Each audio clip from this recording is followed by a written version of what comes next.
out of this place. I seen something I've never seen before. When you put on the pineapple, we couldn't be friends anymore. Pineapple thousands, go on pizza. It's a fruit and you know that. Pineapple thousands, go on pizza. They just don't belong.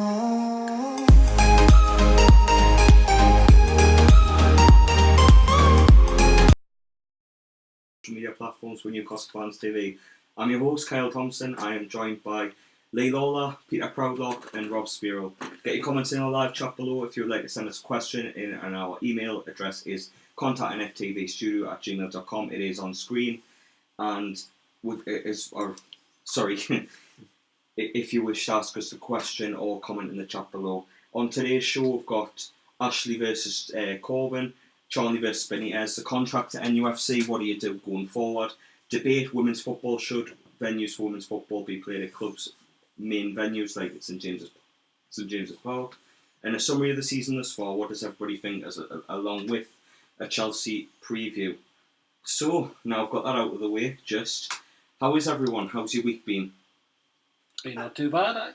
Yeah, it's been pretty good. I've been really looking forward to this. Of course, with it being the international break this weekend, there's not been much to look forward to over this weekend. So we're here now. End of the weekend tradition. Well, it's been a long week. There's been no club football, but there's been international football. But there's been a lot to talk about regarding the club.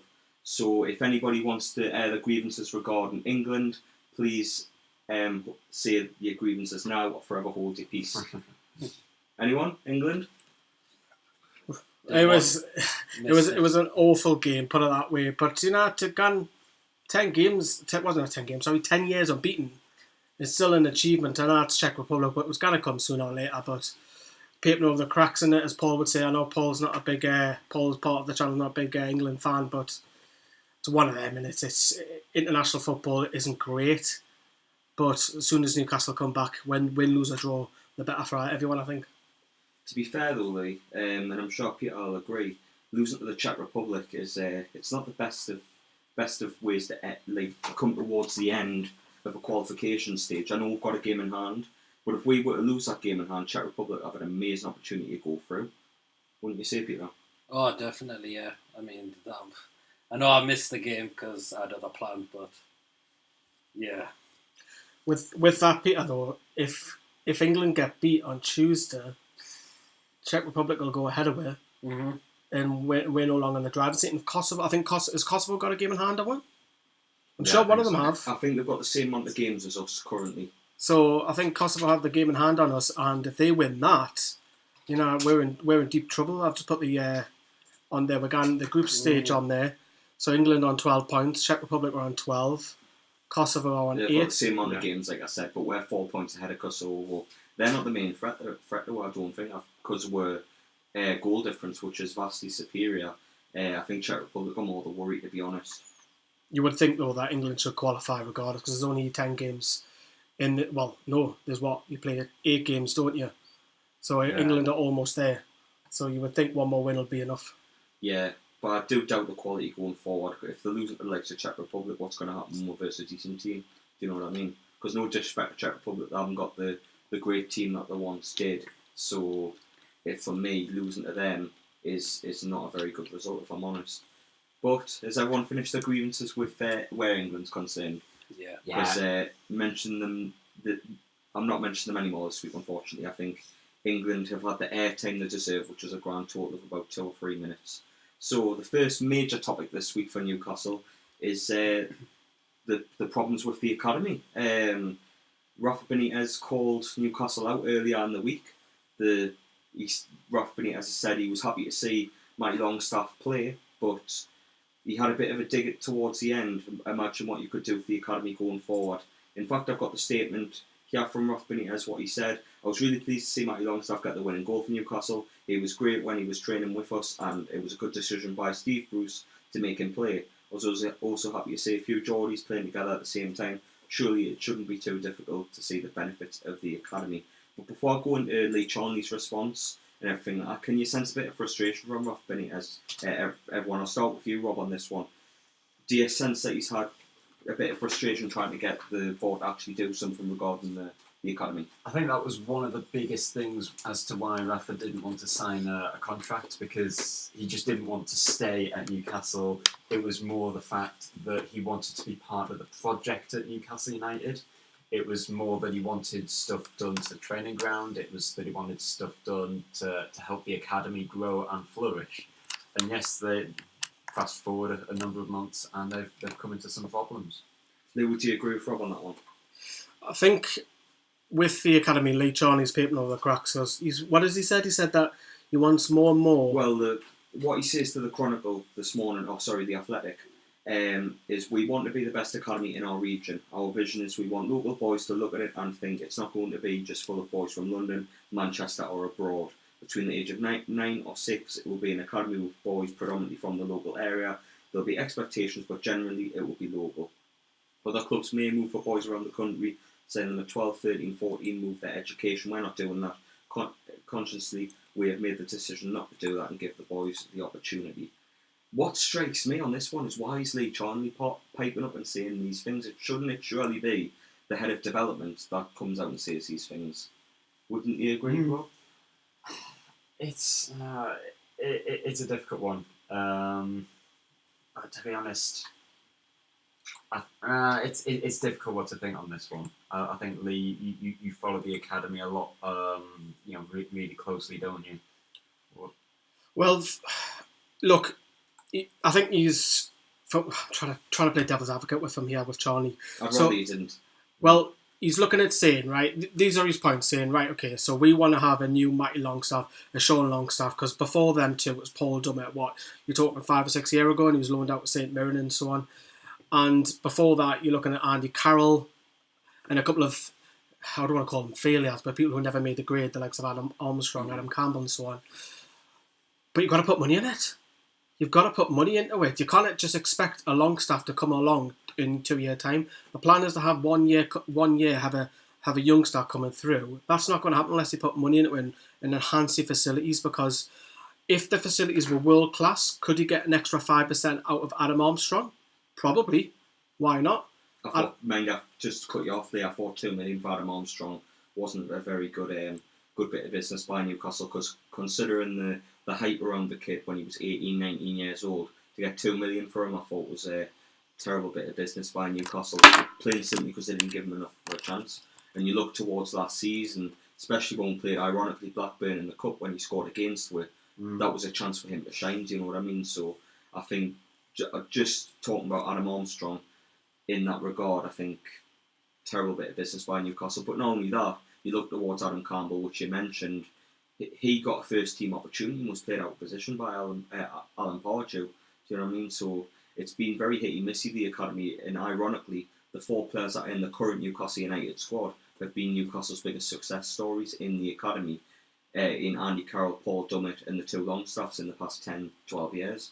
So for me, it's just the academy's very hit-and-missy at the moment, and as has been touched on before, it needs money generated into it. I know Lee Charnley will take out for an out soul like Ashley, but you need to put money into this. This is what Rafa was on about, being a part of something bigger project and everything like that. But Peter, do you think Charnley's only came out and says this because Rafa did at the start of the week? Do you think it's just responding to him almost? Probably is, or is it just one of those where Ashley tells him to speak on his terms? Things like that.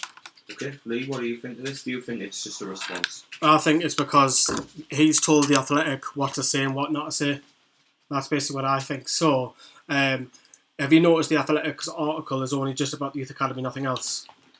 It was deliberately set that way because and I'm going to probably speculate that he's turned around and said that this is what I'm answering. If you want to answer these questions, I'll answer them, but it's only going to be on this subject. I think that's the way it went down. He's only answered them literally on the youth development, and that's it in Newcastle. I think he's dictated some of that interview so the Athletic get an interview. Quite similar to what Mike Ashley does with the likes of the BBC. It's always on their terms, isn't it? Oh yeah, Sky News is another one as well that he manipulates quite a bit of, so it's probably in their terms. and obviously I'm sure you'll touch upon Corbyn and that shortly, but yeah, that statement was obviously not by the club, was it?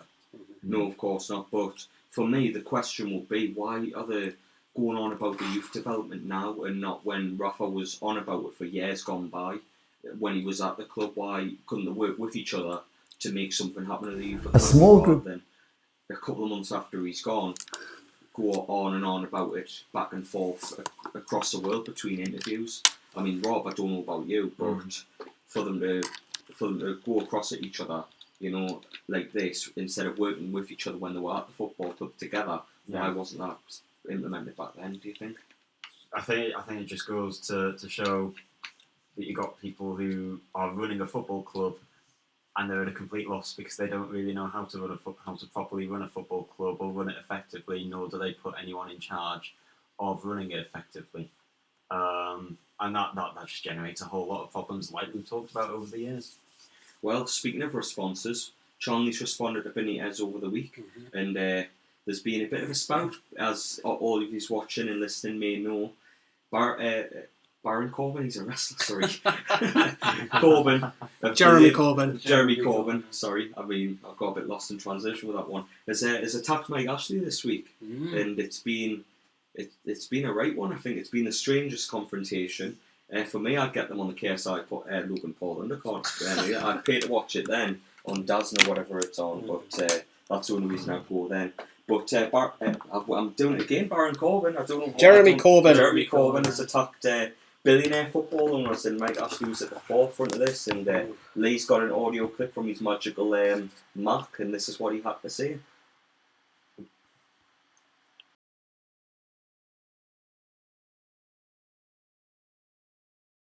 A small group of people are ruining our national game. Billionaire football owners like Mike Ashley, who runs Newcastle United Football Club. I've been meeting Newcastle fans who are trying to take back control of their club. Football is more than just a game. It's more than just a club. It's an institution rooted in the social fabric of our communities. They're too important to be left in the hands of bad owners who put their business interests ahead of everything else, marginalise supporters and even rip them off. Sport must be run for those who follow it, those who love it, not for a wealthy few. Corbyn coming out and saying that about Mike Ashley. Well, he's definitely right, in a way. He's understanding how the fans are feeling, what they're going through, because Mike Ashley is definitely killing this club big style, particularly when you shift out one of your best managers you've had in a very long time, and then go and replace him with a championship standard at best, and you think, and the fans are just want answers. Why is the club not going forward? It's just continue going back on itself for a lot of times, and it's just like, because you get some of these like idiots who back Mike Ashley, the likes of Richard Keys, Dennis Wise, or these other idiots you hear on TalkSport, and they don't know Newcastle like we do, though. They don't. Peter.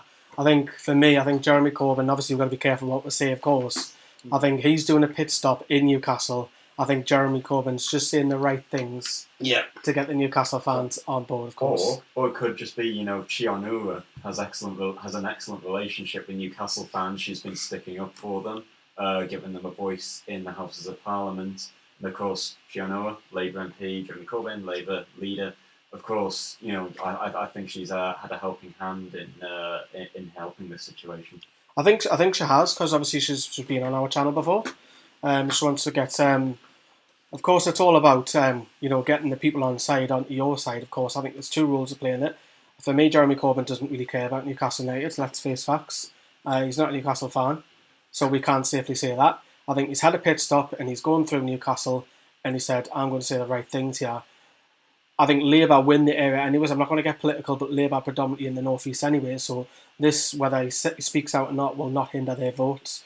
I just think he was in the right place at the right time for a Labour Party leader.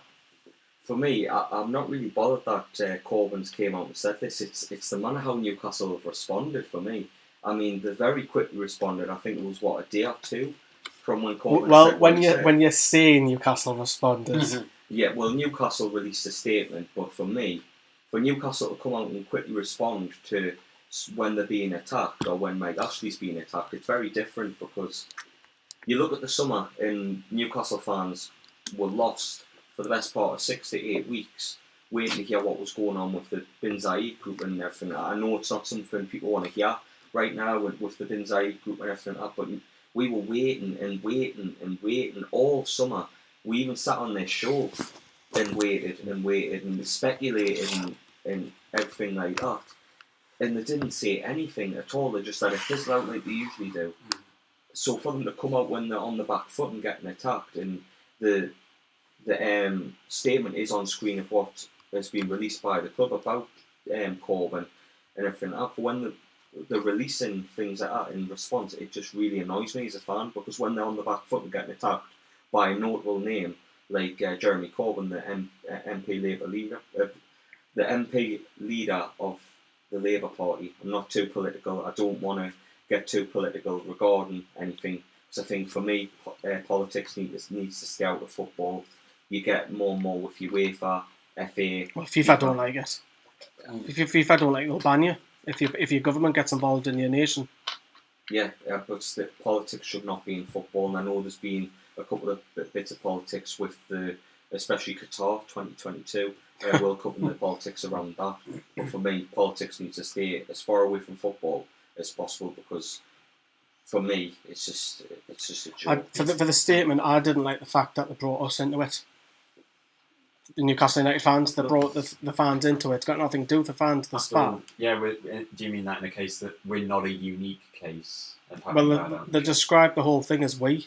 Look, this is a PR stunt. Why? This is rare from Newcastle to put a statement back on Mike Ashley. How often have you seen that down the years? Normally Newcastle don't go into that. They don't touch Mike Ashley. Mike Ashley's probably said something, said, look, I need back to you. This needs to go out, or Charlie's put it out, or one of the PR team have put the statement out to back Mike Ashley, because it looks like the club are backing Mike Ashley. Obviously, being Newcastle fans, we know that it isn't the club.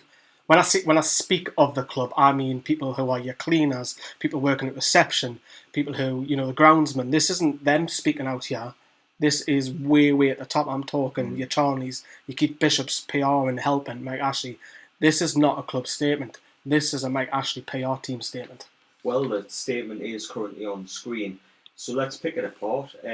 For me, the one thing we need to talk about, and it's stated on numerous occasions before, every penny of Newcastle United has and will continue to be available to it in this financial year. The club will use an overdraft facility to manage its cash flow as significant spend on talent in the summer. As a well-run, responsible football club, that amount will be repaid in full, on time, and our other regulatory obligations will be met. For me, the facts and the figures for the past 12 years speak for themselves, and I don't know about you three. I mean, any of you can speak on this, everybody in the comments below.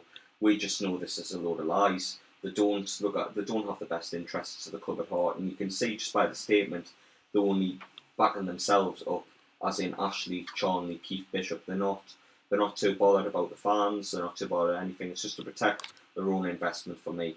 But to conclude, before we go to a break, who do you think won this one? Do you think Jeremy Corbyn won this one, or do you think Mike Ashley got the better hand of this dispute over the week? Can't really say that there's been a winner, to be honest. I think with Corbyn, of course, what we talked about, it's good that he's trying to get involved. It's good that he's trying to have an example of so-called badly run football clubs. But it's definite that what he did was definitely an attack towards Mike Ashley and not towards the fans of the club. Yet the club have released a statement, saying we, which includes the fans, and in that, which that's yeah. Jeremy Corbyn again today, when he's speaking to Joe.co.uk, has come out and again had a go at Mike Ashley, so it's not the first time. And his tweet as well, I'll put it on screen for people who are watching, he wasn't even bothered, was he? He's like, thanks for mentioning, but he does point out, he's quite clever, and the tweet says, thanks to Newcastle for quoting my comment about billionaire owners like Mike Ashley are ruining our national game. So Jeremy's replying back, saying it's Mike Ashley, not actually the club. He's quite clever in that tweet. It's becoming a spout back and forth, and Pete, I'll get your verdict on this before we go to a break. But what do you think? Do you think Corbyn's got the upper hand, or do you think Ashley's got the upper hand in his response I don't know if you want to agree with me or not. You can feel free not to do so. But getting a response out of Mike Ashley, of all people, for me, he's already won. To get a response out of Mike Ashley, He's panicked, hasn't he? Oh, yeah, yes. he's definitely panicked on the back foot. What do you think, Peter? Oh, definitely. I mean, Mike Ashley will never come out and say statements about how the club's running, any positive thing about the club. Well, you made a good point there, Peter, because he hasn't done it directly, has he? No. He's used the club No, he's used the club as he said. as third party to go to Third cover, party and to he's go. done that. He got a bit upset when the House of Parliament were going to investigate him, and that he didn't want that coming out in the public eye. HRMC. And it was Parliament that were going to look at. Obviously, it never went anywhere, but he was like, he was a bit upset about Shane Ora wanting to go further and investigate him. And you're all right, it's third party, it's not directly for him because it looks a lot more. It backs his cause that Newcastle are backing him, which we all know as fans and members who associate with Newcastle. It isn't the club who done that. Yeah, of course. I mean, that's our verdict. Get your comments in below. What do you think of the Corbyn versus Ashley latest? For me, I'm just going to stick with what I said before. Politics doesn't belong in football, and I think it should stay that way. But that was it for part 1 of the Black and White Show. Get your comments in, like I said before, and live chat. And if you'd like to send us a question, contact nftvstudio@gmail.com, and we'll see you in a couple of minutes.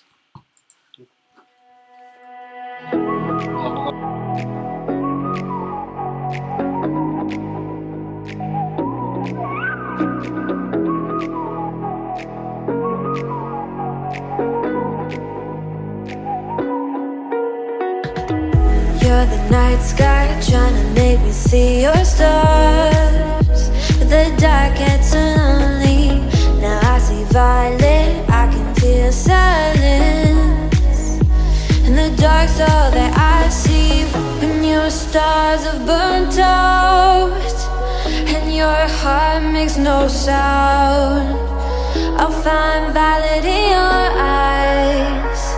You'll always be my night sky.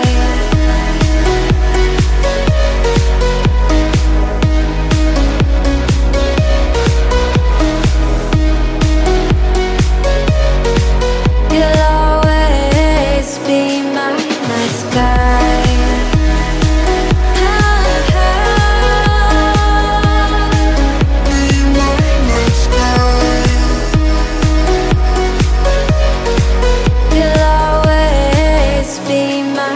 sky. You're the night sky, hiding behind dark grey clouds.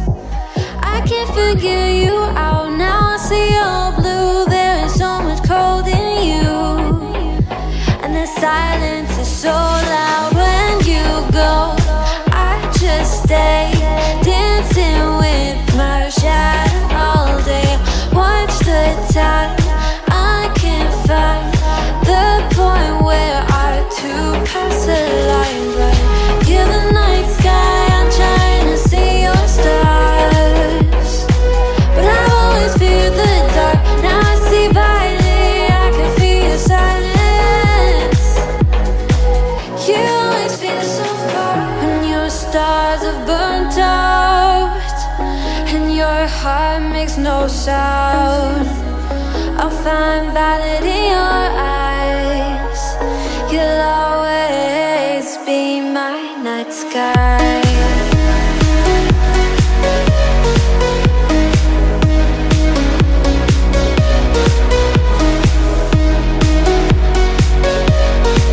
You'll always be my night sky.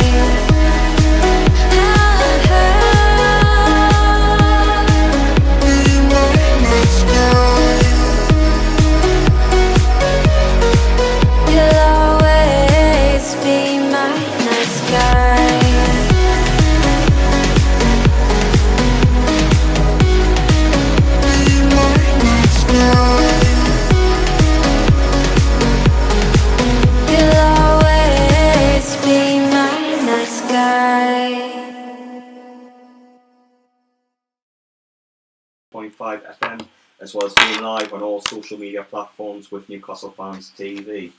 I'm your host, Kyle Thompson. I'm joined by Lee Lawler, PD Proudlock, or known as Peter, and Rob Spiro. I've got it right this week, Rob, so don't worry about that. Get your comments in our live chat below, as well as the email that's also on the screen. And in part 2, we're going to be talking about contracts with Newcastle United. Who needs renewed? Where do we go from there in terms of long-term plans? I've got a whole list of players that are between 2 years and in the last year of contract. So we'll start with the expiry in 2021, so 2 years' time, the end of next season that would be. But play along in the comments, send your emails in as well of who you'd want to stay. But the first name that came up for next summer's expiry, not this summer but next in 2021, is Rolando Aarons. He's currently out on loan at Wickham. Is it time to cash in, or do you give him another chance next season? I'll start with you, Peter. Oh, it's a tough one because I thought the kid could have big, massive talent up here. And you just think, what has gone wrong? Because he was playing a few games when we had him in the 2014-15 season. Yep. And then after that, he's just been sent out on loan to a few clubs. And you're thinking, what has gone wrong? So It's sort of been the story of his career, isn't it? He broke through, and then injuries played a massive part over the next few years before being loaned out under Rafa, isn't it? Yeah, of course. I mean, Lee, you have a feeling that Rolando Aarons could come good at one stage, and you've been most disappointed of people on the transfer. So what's your take on Rolando?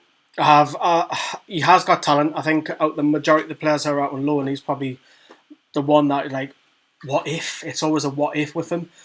He's got himself into trouble with a couple of events, common assault, blah blah blah, down the quayside, went to court and all that. Got over that, but some of the loans are really strange. You're talking about a loan. The Serie A one, it's a good league. yeah, Hellas Verona, they obviously got relegated, but still got experience. He was coming on, he was starting. But then the strange one was the Czech Republic, Slovan Liberec. You've got to Google who plays for them. And then Wickham Wanderers. Yeah, I'm a bit surprised with Wickham Wanderers. I thought it could have been a championship club. He could have. He's definitely he's too good for League One. No, he's definitely too good for them. Sheffield Wednesday with Lazar. I think it's better than League One, but what's better, under 23 football or competitive League One football at the minute? You'd probably say League One, wouldn't you? Because he's not going to get. But he's only there till January, though. He could get a chance in the FA Cup when he comes back. He needs to start games now, though. I know Wickham are flying, and hopefully they get promoted because it'll be the highest ever position that they get if they do get promoted. So it'd be fantastic for Wickham. But in terms of his career, he's got to get on that level and be consistent. And if they come up, I think, in all honesty, Rolando Aarons' future now is away from the club. I think that's quite similar to Jacob Murphy. I know someone's just put it in the comments there. I put probably Jacob Murphy along those lines as well. Is that they're both similar players? He's got a lot longer in his contract, though. Possibly, but in terms of where they are... In terms of where they're on their careers, I'd say they're around at the same point. Bruce has only looked at him a few weeks in pre-season, thought, nah, not for me. I'm getting rid of you. So that's a bit concerning, though.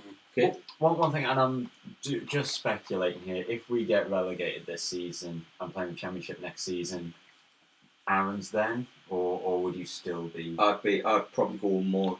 I'll keep him as a squad player. Jacob Murphy, if we were to get relegated from the Championship, because Jacob Murphy is actually quite good in that division, so he's like a safe option to go to. But before we move on to the next player, what's your verdict, lads? Do you think do you cash in on Rolando Aarons, or do you cash in? Cash in for me. Reluctantly cash in. I think I think it's a. If I just waste them. There's no estimation in my mind. It's a 4-0. Get rid of him. Do you just get rid of him at the end of the season or January? January. Yeah, I'll cash in January as well. Yeah, it's got to be January while he's still got a fair bit on his contract. Yeah, fair enough.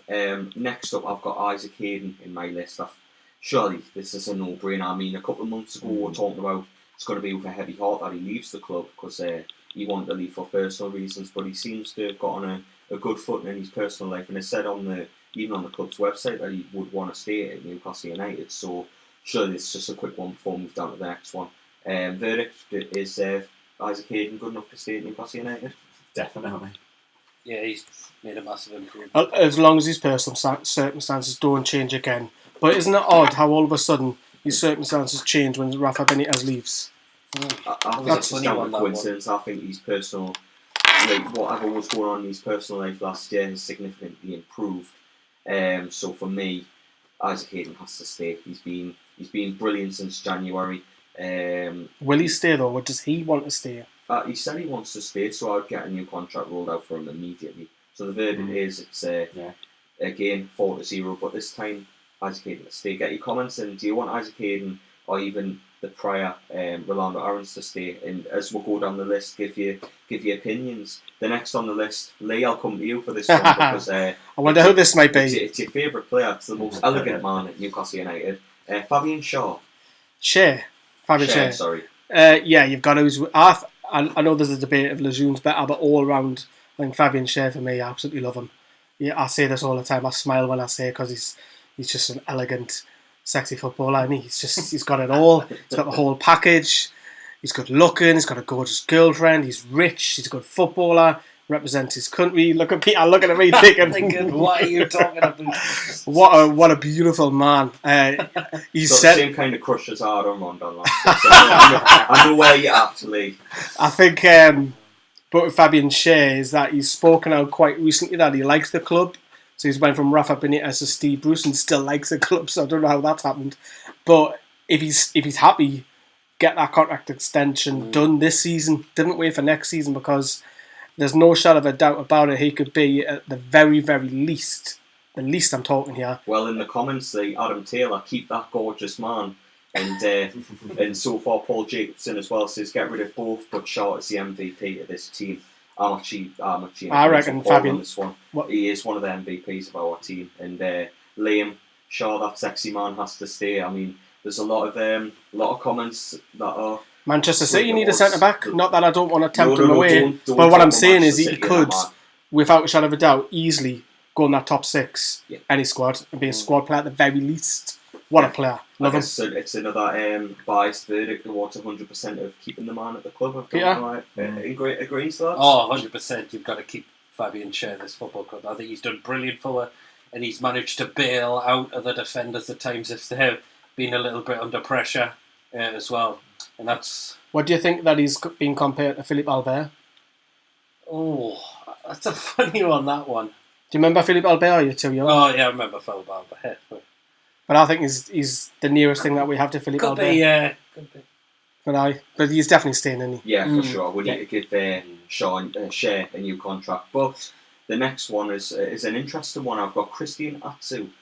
I'll come to you first, Rob, on Christian Atsu. What are your thoughts? Good squad player. Does a decent job when he does come in. However, when it comes to squad players, you've got to take into account their happiness if they are to stay at the club for a bit longer. Is he really worth a contract? Because, to be honest, Atsu is one of those players in the squad that is a typically championship player. When we say championship quality squad, he is definitely a championship quality player. We've just seen that he is 27 years of age now. So he is 28 in January. 28 in January. Yeah, it would take him to 29. I can't see him improving, to be honest. And because of that, I think it's got to be. But why? Let the contract wind down. He's here till 2021. Let's get another 18 months, 2 years. But why do managers like him? Because Rafa loves him. I think it's his work ethic. Yeah, definitely. And I've always said later on in his career, when his pace goes, I think he'll be converted to a left back. Yeah, I just think during the time whilst his contract runs down, I think we are capable of a lot better. Sorry, Christine, but he's happy at Newcastle as well. So for me, I would probably say keep Christian Atsu and give him a new contract. What do you think? How long are we? Nah, do you think? not for me. It's he can graft with the ball, which I like, but it's his final ball that really irritates me at times. Particularly simple crossing at times. He's got it in him because you see the pass against Tottenham where he plays it in the zone. It's a beautiful ball, but at the same time, I remember it's a while ago, so it's not a judge off. But in the Championship when we played Bristol City, like he's gone back to what he has been. It's just his end product. If he had end product, he'd be such a higher level footballer, and you could probably say that about a lot of players. But for me, I'd keep Christian Atsu. Lee, why would you disagree with this? Because I think if you want to move to the next level, Christian Atsu's not the one. Even if it's something from the bench, I think Miguel Almiron's got to start producing as well. Because last thing you want is him losing his place to Christian Atsu. Kuznetsov does come all right. He's come good, but 1 in 10 is not enough for me. You cannot have a world class game 1 in 10. We need probably 3s and 4s out of 10s. But he's not going to take it. He's not going to put you to a top 10 side. So not for me. So what do I? I don't 3-1 to keep Christian Atsu. I'm going to say cash in. Well, 50-50. What I want to ask, Kyle, you want Atsu to be given a new contract. How long for? Probably 1 or 2 years, because then you lose his pace. And Lee sees a wing back as an option. Left back, But I think he'll convert it when he's in his 30s. I think he'd be useless as a wing back. To be fair, I think he's got good work rate, but I think his defensive ability is awful. Like, it's really bad. So for me, you keep Atsu, but you keep him as a winger. And then obviously when he's on the downturn of his career, obviously then you sell him off. I don't think he'll get much for Atsu regardless. No, He's not more than 10. He's not more than 10 million. If people are not convinced with his crossing particularly. Commenters to decide and vote on this one. What would you do for Christian Atsu? Would you just get rid, or would you just keep him and give him a new 1-year contract with me and Rob? The next one is DeAndre Yedlin, fresh off his probably his best performance in a good long time against Man United last week. First game in a long time, isn't it? It is, from injury. I'll open the floor. He's mainstay in the American lineup as well. Does Yedlin stay? Do you keep Yedlin at the club? Do you renew his contract? For me, because of the right back situation, he's probably him and Manquillo as the right back. One of them has to go. But if you're pushed us, I'll probably want to keep Yedlin because Manquillo's out of contract at the end of this season. Yeah, we'll talk about him soon. I'll keep Yedlin just because of the fact that I wouldn't have him as his starter. He's going to play against, Canada on Tuesday night. I think he'll start because he didn't play over the weekend. But when he comes back, I think he'll slot straight back in our right back against Chelsea. I know it might be jet lag, but I would only keep him as a squad player at best, and that'll be it. See, for me, I want to keep Yedlin. You know, from the channel, even in the early fan cam days, I've always been a massive fan of DeAndre Yedlin. I know he had a terrible season last season with the injury and a couple of sending-offs, especially the one against Wolves at home, which cost us the game. I do rate DeAndre Yedlin, and even if you bring a right back in, that's better. Yedlin will always offer something different, and that's because of his pace. He drives the team forward. So for me, it's a no-brainer to keep DeAndre Yedlin, whether it's first choice or second choice. Rob, what do you think? Yeah, I think he's out of all the list that I've just seen on your computer there. Yeah, Yedlin has got to be one of the priority ones. Okay, so the verdict will be keep DeAndre Yedlin for me. Rob? For me, yeah, definitely keep. Peter? I think I would definitely keep him. I like him for his pace. I think he does need to work on his defensive a bit more. But pace-wise, I think he's great. Fair enough, I think Manquillo has done well in pre-season, but I think we have been saying to where we've needed Yedlin Black because I've not been impressed with their craft so far this season as well. I agree with that. Lee, are you in agreement with the rest of it? Keep DeAndre Yedlin or get rid? I'll keep him as a squad player, so I'll keep him. Okay, so we're all in agreement, and there's some of the comments that agree to keep Yedlin as well. Thank you, Luke Nicholson, for that one. Next from Yedlin is Kieran Clark. This is one of the more interesting ones on the list because although he played last week and played very well, might I add, he's spoken publicly and says he wants first team football. He's spoken to Steve Bruce as well about his future, and he's confirmed that as well in reports. So what do you think? Do you think Kieran Clark's want to stay? Because for me, he's a very solid option backup, but I can't see him any more than a backup. I'll go on this one. I think it's time for him to go. I know he hasn't done nothing wrong, but I think there's too many people in front of him. Paul Dummett's now been converted to a centre-back, which we all wanted for years. Yeah. And now we've got Florian Lejeune, who he won't be back for Chelsea, but should be the end of October. He'll be craving for at least an under-23 game. So for me, Kieran Clark, because he's so far down that pecking order, he's 5th or 6th choice centre-back, and then there's Kellen Watt out on loan. He'll want to see him next season. So unfortunately, I don't think we'll get much for him. But you're probably talking 5, 6, 7 million. I don't think he's worth much, but I think he'll probably leave at the end of the season. For me though, Kieran Clark, he hasn't done much wrong in Newcastle shirt. He's scored a few goals as well, a couple of decent ones, especially the one at Stamford Bridge last season. Scored more goals than Hosselu during his time. We can't speak on Hosselu because he scored 3 or 4 goals this season in Spain. So, Rob's the expert at Hosselu, aren't you, Rob? But, Rob, what's your verdict? Would you keep Kieran Clark? I would keep him until the contract runs out at the end of next season because I completely agree with Lee. I can understand him wanting first team football, but there's just too many better players ahead of him. It's quite a strange thing for Newcastle because we're not used to having like so many good centre backs. We're used to having a terrible centre back somewhere in there, but it's all pretty solid.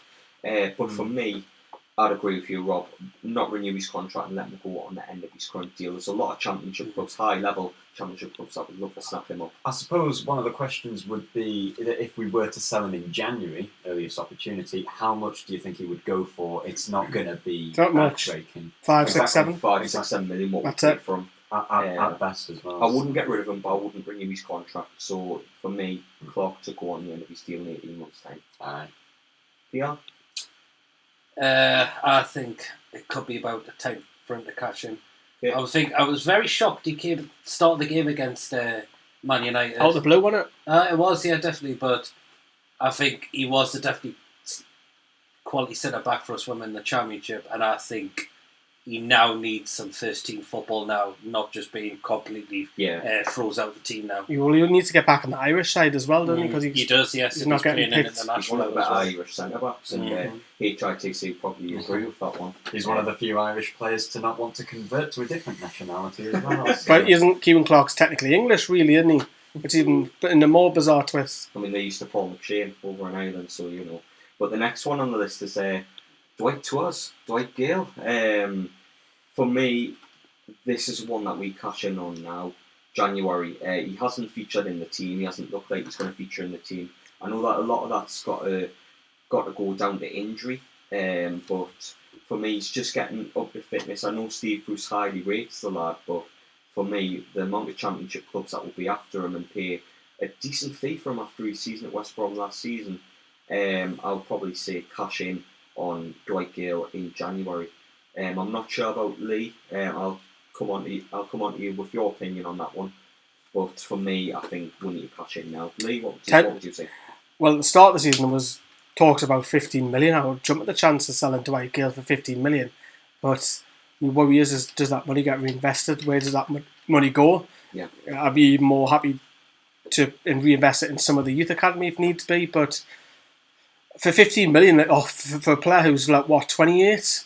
Yeah, I think you've got to jump. He's on the downside of his career, and obviously Dwight Gale, I mean it with every respect, because that championship season, he'll be 29 next week. In that championship season, when he came into Newcastle, there was a lot of pressure on his shoulders to get us back into the Premier League, and he did it in fantastic form. Every time he played, we had a danger man. Him and John Joe Shelby really took the championship by storm that year. It's with a heavy heart. He's done good things for Newcastle United, Dwight Gale, but I would cash in on him. Rob? I want to give him thanks for all the good stuff he's done for us, but I think what I would do, cash in on him, but with the assurance that a player like Elias Sorensen is going to come through to to make his mark in the first team. Yeah, cash in on Gale, but at the same time make sure that there's a replacement there ready and waiting to come in. I think the comments are in agreement with as well. They've said championship for Clark and for Gale as well. A lot of teams will be snooping around him in that division. Peter, are you in agreement with the comments on us? I think I'm going to agree what Rob said, because just think about it. If we cashed on him but we didn't get a replacement, because Joe Linton, he's not scoring. I know Carroll hasn't scored yet, but what if he gets injured again? That's my concern. You're thinking who we're going to have as a strike partner, so you're thinking if we got a replacement in first, then I would look to cash in on Dwight Gale. Yeah, sure. If we get a replacement in, it'd be goodbye Dwight Gale for me. Lee, before we go on to the next player, what do you think? If the money's right, I'm slightly different to Peter. If the money's right, I would sell him for over 15 million. But if it's under, no. If you get that assurance, I would sell him in a heartbeat. Sorry about that, but I would. The next one is Henri Saivet. I mean, Newcastle's biggest failure in terms of a signing in the past 5, 6, 7 years, in my opinion. For me, this is a no-brainer, and if we can get him off the books before the end of his contract, I'll be happy to do so. Yeah, I think whenever he's gone on loan, whenever he's not been part of the squad, we've not really missed him. I've never heard a Newcastle fan sort of cry out for Saivet to be played. So I'm pretty sure. It was a fantastic goal that he scored against West Ham. Henri Saivet game. That's why we remember for. But 2 of the goals were his fault. Yeah. Well. Where he did mark his man for the goal as well. Aye. And And he then did he the scored ball. that worldy free kick. But yeah, we've not missed him, have we, when he's not Nah. played? No, So. and he got relegated Type from it the up. Turkish league last year. So Yeah. I think we'll all be in agreement. Yeah, Yeah, Side 8 off the books. Yep. Yeah. Okay, that's fair enough. The next one is Matt Ritchie. He's 18 months away from his expiration date with Newcastle United. For me, I know of his age and he's entering his 30s now, but his leadership in that dressing room is key. And even if you bring Jetro Williams in on a permanent basis next season, for me, Ritchie's a great backup player for him, or even can challenge Williams for that position. So for me, I don't know about you, and I don't know about the comments below, but I would definitely keep Matt Ritchie. I think you've got to. Yeah. Because he's never been the quickest, so his pace really isn't an issue when he gets into his 30s. But I think the graft that he puts in particular, if you're under the cosh away from home, Ritchie's perfect for that. You can play in several positions, left wing back, left midfield, right mid. You can possibly even do your job at the worst case scenario, centre mid. But it's options. He's going to be, I would think, probably in his 30s, used as a utility player. Yeah. And he loves it up here. Doesn't get it in bother. Stays off the social media. Just gets on with it. And I like his passion. Just clocks in and clocks out. You'll have a go at you if you're not putting the graft in. I like that. Yeah, his leadership for me. He's one that you've got to keep him. Well, we're all in a verdict to keep Matt Ritchie, and the comments agree as well. Thank you for commenting again. The last one of the 18 months left on the contract is John Joe Shelby. Now, when I was originally planning this, I was going to have the debate section of the show. It's been since replaced by women's football, but John Joe Shelby, do you renew his contract, or do you cash in on John Joe Shelby or not renew his contract? Go on, Peter. It's a bit of a tough one. I don't think he's been impressive this season, I must say. And now, if Bruce is now going to use Sean and Matty Longstaff both together, that's now going to be harder. And then you've got Hayden as well. Yes, you've got Hayden as well. For Shelby to fight back in his place, to go back to his centre midfield starting place. How much are you going to get from him? Because 18 I months. think you get 15-20 million for him. Really? For a player who's his contract? Because he's got the reputation of being able to light teams up, and he hasn't done it for us for a long time. He hasn't really done it since the championship, really. And Paul, shout out to Paul on our channel, said he might actually be past his best, and he's starting to decline. So, and to be honest, with the biggest respect, I think Paul's right. Actually, I think he's on the downturn of his contract. I know Shelby's came out and says he's really happy here and he's up for the fight to get his place back. But every time he plays, I think Newcastle change the style of play to accommodate to him, which I think's unacceptable, to be honest, because if he's man-marked and if he has a bad game, we tend to lose those type of games. So for me, I think it'd be worth cashing in, because West Ham have been linked with him more than we've probably been linked with Bas Dost in recent years. I'll probably go with... Bas Dost eventually moved to Eintracht Frankfurt this summer, so and he signed a long-term contract there. So I'm pretty sure we're not getting him. Yeah, we were never going to get him over the previous 6 years. But yeah, he's I think he's definitely going to stay at Frankfurt. Yeah, but John Joe Shelby, is he good enough for Newcastle United, and is he good enough to get a contract in your opinions? He's good enough to get a contract, but he doesn't produce it enough. Yeah, that's the thing. It's the consistency. He so. hasn't done it enough so far. Bye, John Joe. Sorry. I'll cash in. I would say try and cash in January. Yeah, he's done some great things, like Dwight Gale. He was fantastic in that championship season, and in the first Premier League season back, he was brilliant as well. So I would probably look to cash in on John Joe, but I'd only do so if there was an assurance of a replacement. Yeah, because you got him. We're very thin in midfield. I don't think we should have got rid of Mo Diarmi last season. I think for depth, or Mikel Merino even, he should have stayed at the club. But for me, I think John Joe, on the assurance someone comes in, sell. I think, yeah, get rid of him as soon as possible. We might just get a profit for him. Okay, so Peter, are you in agreement to getting rid of Shelby or keeping Shelby? I'm thinking time to cash in, and he's not How much so far. What tempt you? You could say around about maybe between the 10 and 20 million mark, I would reckon. Yeah, I'd be tempted with that as well. Okay, so all in agreement to get rid of John Joe Shelby. Now, they're the last of the 18 months contracts. There's expiry for the 2020 season, so the end of this season, and I've got a couple of names here. I'm going to drop the first one. Dan Balthazar. He's done very well at Winter Stanley in the past couple of years. Any Some 39 know better than we lads? do. Yeah, any 30. taking my I'm not from any 39. I'm just saying he's in any 39 lads where I went to school. a local lad, Dan Balthazar, as I say, he's done very well at Winter Stanley. Been a regular there, in fact. But what do? Do you renew, give him an opportunity like the Longstaffs have had in recent years, or do you release him at the end of the season? Rob? Is Barlaser even championship quality? I think that's the big question. He needs tested there. He needs tested there, and because he's unproven at the age of 22. It's early 20s, isn't it? 22 now. Yeah. So that's the sort of age where you really want him to plug on. And Well, he's gone from League 2, League 1, League 1 again this and season. but now he's a proper regular. Does he jump to the Championship? You gotta think the question would be how long. Because he signed a new deal last season. How long? Not earlier this season, wasn't it? It was start of the season. Yeah, it was when we were in New York. We'll look at Sean Longstaff. He was at Blackpool, League 1, and there was a question mark of whether he could. He's proved them well wrong since. That's one of the things I was contemplating about, because Barlaser, there's a lot of calls for no, but on the call for yes, you got to say, well, we gave Longstaff a chance, and look what's happened. For me, I'd give him a new contract for sure. I'll give him another loan because he follows well. And he follows well. Rob? Reluctantly, and I'm being honest here, no, reluctantly. I'll give him another loan. Okay, new deal and a new loan. Peter, you're kind of the deciding vote on this one.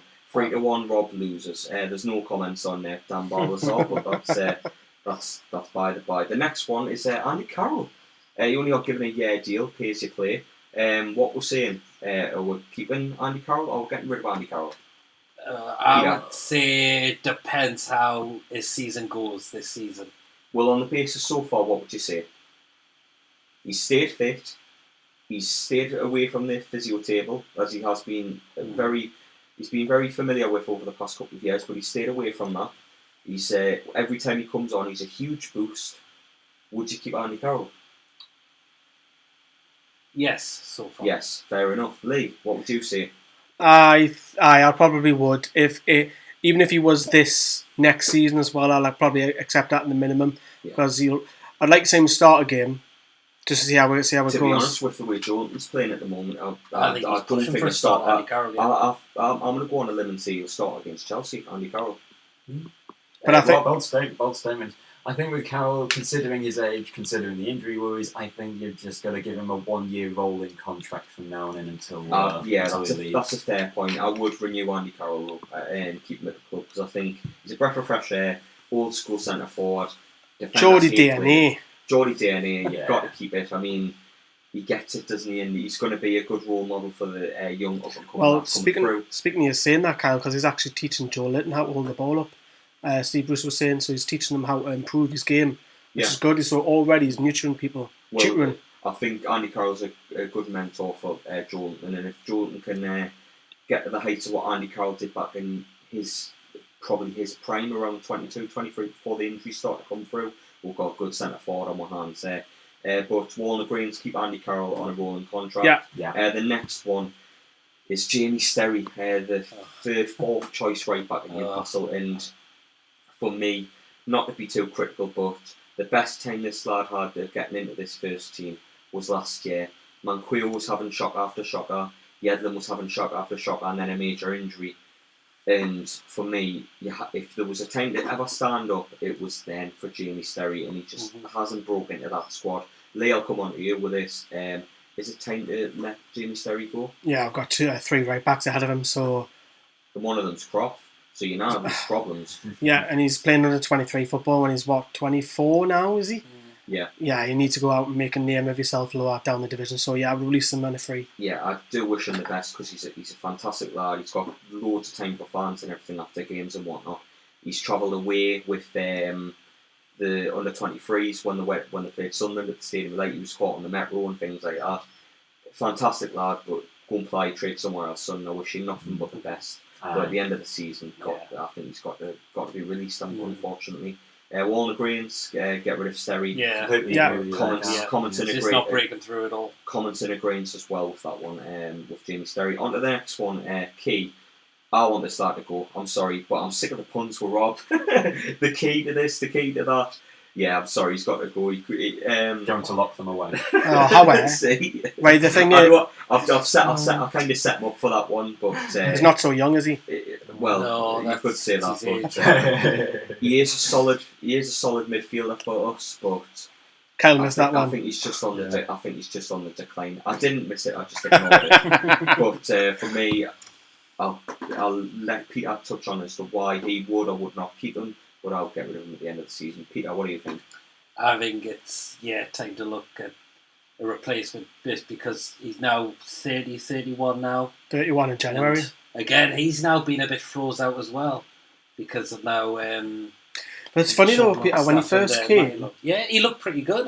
for the first 5-6 games, he was getting more forward because we were obviously losing games right at the start of last season, and he was getting more help with bringing the ball forward 10 yards. And then when he went to the Asian games, he hasn't been that same player ever since. He hasn't been able to play 2 or 3 games consecutively without having a bad game.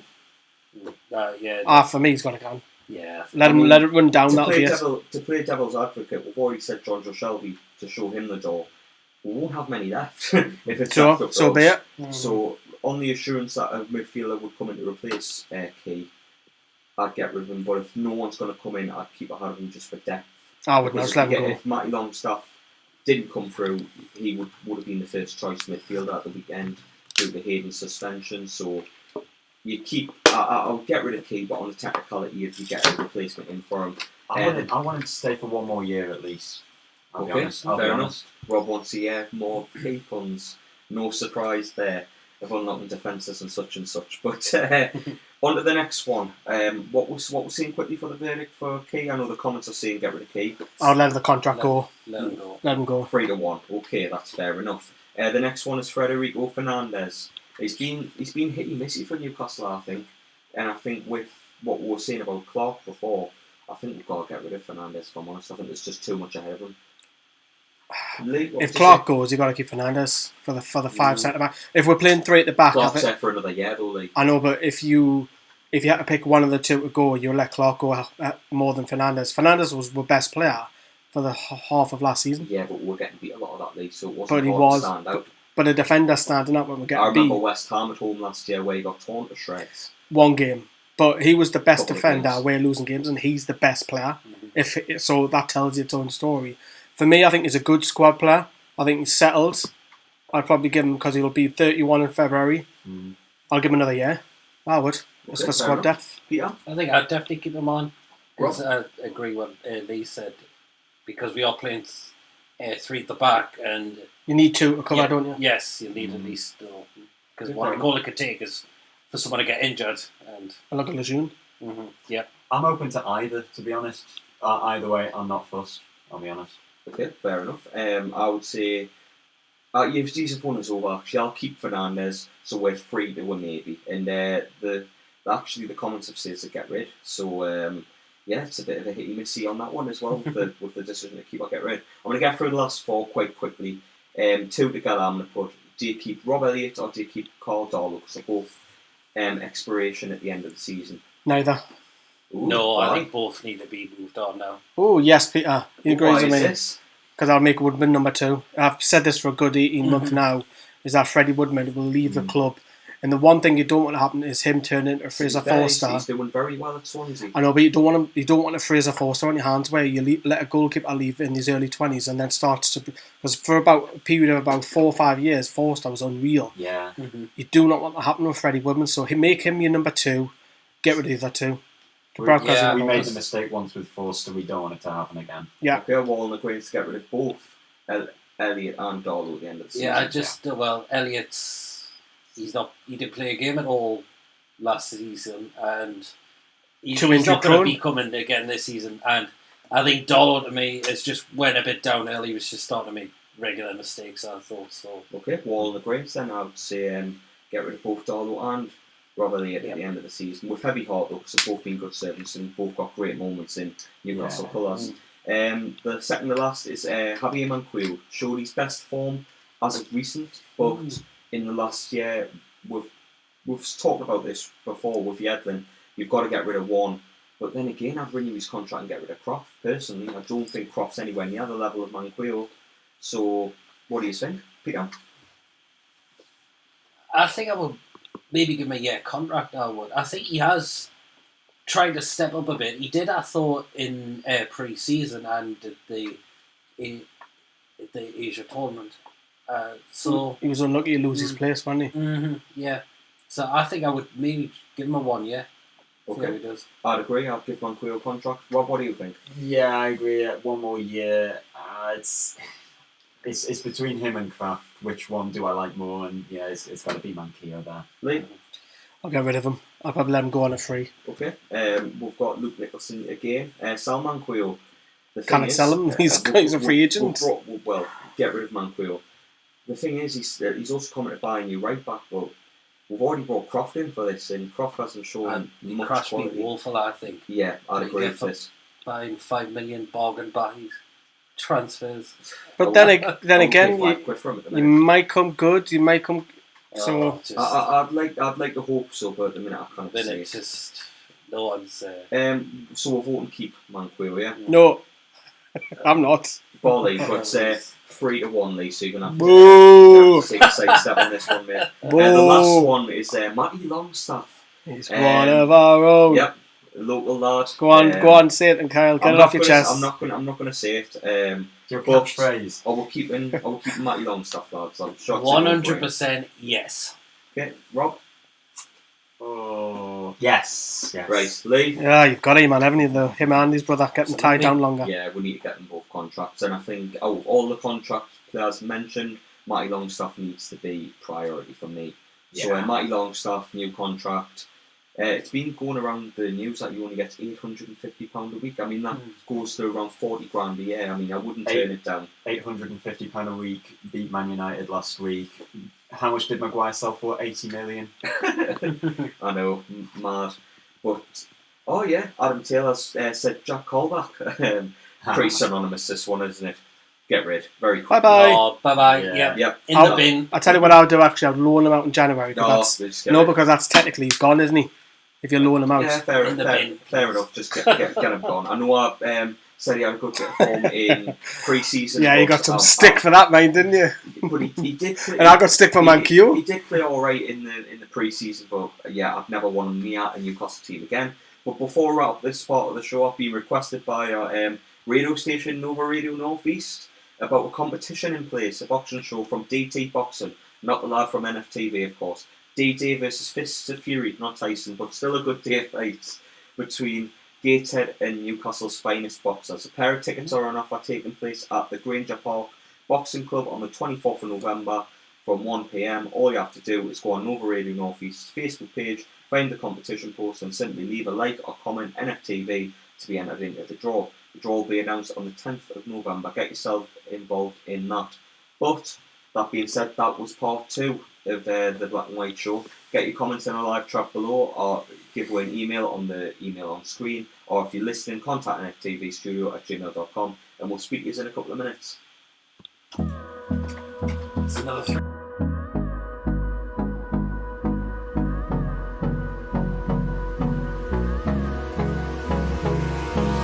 Hold me close till I get up. Time is barely on our side. I don't wanna waste what's left. The storms we chase are leading us, and love is all we'll ever trust. Yeah, no, I don't wanna waste what's left.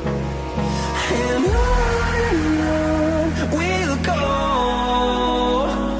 through the wastelands, through the highways, till my shadow turns to sun rays. And on we'll go,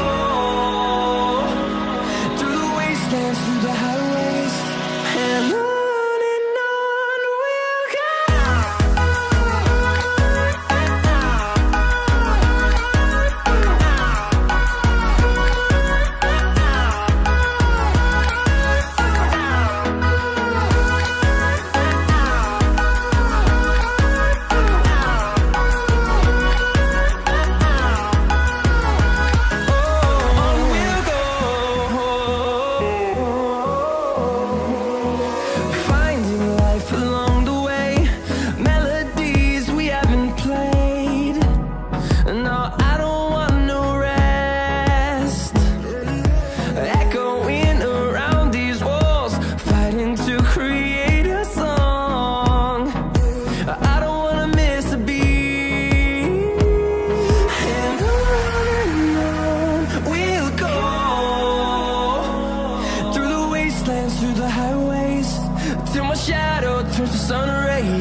close till I get up. Time is barely on our side. I don't wanna waste what's left. Welcome to the Black and White Show on Nova Radio North East and 102.5 FM, and I'm joined by Lee, Peter, and Rob. There we go. And in this part of the show, we're going to talk about women's football, and we've actually got a special guest with that one as well. But this part of the show is all about women's football and should it be played in men's stadiums. So, for example, should Chelsea Women's Football Club play in Stamford Bridge, Newcastle Women's in St James's Park, etc., etc. But to open up the discussion, I'll go around the table and then we'll go over to our special guest. Rob, what's your take on it? Should women's football be played in men's stadiums? I think this is one of those things where you have to at least trial it for sure, because who knows, it might work. I think this might be a thing where it will work in some places and it might not work in others. The big concern would be that if this goes badly, then of course women's football clubs will be out of business, which we don't want that happening. So a careful decision has to be made, but there's certainly no harm in trialling this experiment. Okay, I'll go on to you, Peter. What's your thoughts? You could give it a try, but the thing I would like to bring up is some fan, particularly with the Newcastle, some fans have boycotted going to games at St James's Park, particularly first team games. Okay. But what if some of the fans have boycotted every single game that gets played? So the first team and also like the under-23 games. Okay, Lee, I'll open the floor to you. What do you think on women's I think it's a football? good idea because you'll hear from the clips that we'll play out in a minute, is that not enough money's getting put in the women's game, especially in Newcastle United. You can talk about Chelsea, Arsenal, the Manchester Cities, which their clubs are putting money back into the women's team. Newcastle United aren't. They've got the foundation, which is a charity reliant on people's money going in for it. I think it'll be good things if we've got a game at 3 p.m. Why can't the women's kick off at 1 and finish up at 2:30? I think I'll get more fans watching. I think I'll raise the profile. Clubs should be tweeting it more. Pitch there, though, Lee. But every other club do doing it. an event. Stamford Bridge do it. Why can't our groundsmen? It's only 4 hours of football. They could maybe Effectively, do it after. I think before. I think after or before. if you've got a 3 p.m. kick-off, if you open the ground, it's a 1 p.m. kick-off. Allow fans in earlier. I think you'll have more fans because coming toward that second half, more fans will be coming into the ground as well. I think you've got to at least, like Rob said, you've got to at least try it and see how it goes. Not just once, 3, 4, 5 times. And the girls playing at St James's Park as well, in front of a bigger audience, will lift their game. It would be brilliant. I think it would be brilliant for them. If you're going to try that though, what time would the men's football team start warming up? Well, so they start warming up. Well, it about happens an at hour Stamford before. Bridge. They've done it in Manchester. So why can't they do it at St James's Park? They can make it work. They can for make sure. it work. Oh yeah, definitely. It doesn't have to be 1. It could be 12 till 2, for example. Then, it can be done. We've got world class. Well, when I say world class, good facilities at St James's Park. I'll stand corrected, but I think it's something that should happen. At least trial it, because they didn't care for me. They didn't care about the women's game. Sorry to say it, but that's fact. Well, we've got all the opinions from this table, and there's a couple of comments saying there's more investment needed in the women's team. We're going to go more in depth on Newcastle's women's team in a minute. But we've got a clip from Isha Akdon, TV presenter, and is very expert, has expert analysis on women's football. So Lee, use your magical powers and let Isha take the floor. Hiya, it's Isha. I'm super pleased to be on the radio show today, by the way. So thanks a lot for having me. And as a woman working in football, I'm even more excited to be talking about topics such as the growth of women's football. Right, so I'll get started. Is playing at Premier League grounds the future for women's football? In short, yes. I think we're at a really good stage of the process with the recent Women's Super League fixtures at the Etihad Stadium in front of 31,000 fans. We had Man City hosting Man United. Following that, a game I actually attended myself at Stamford Bridge, Chelsea ladies took on Spurs. Now, I think trial and error is important during this process.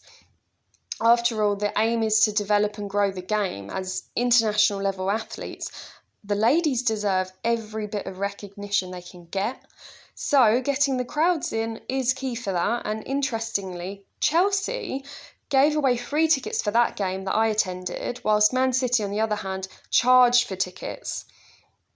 I guess there's an argument for and against both these two practices, and I think it was an experiment that did pay off because we saw more people paid for tickets to watch Man City, Man United, than those who watched Chelsea play Spurs for free.